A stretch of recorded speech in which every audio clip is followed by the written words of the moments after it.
Hello welcome to our channel Bhuvaneshwanth. ఇవాళ recipe వచ్చేసి సపోటా juice అన్నమాట.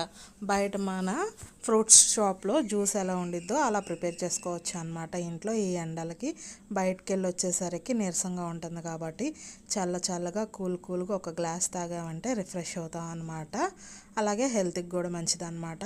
జ్యూస్ ఎలా ప్రిపేర్ చేయాలో వీడియోలోకి వెళ్ళిపోదామా. ఒక 7-8 కాయలు సపోటాలు తీసుకొని పీల్ తీసేసి పల్ప్ తీసుకున్నాను అనమాట. 1 కప్పు మిక్సీ జార్లో వేసి పల్పు, అలాగే నేను ఫ్రిడ్జ్లో పాలు పెట్టుకున్నాను అనమాట. గడ్డలు కట్టినాక అవి వేసుకున్నాను.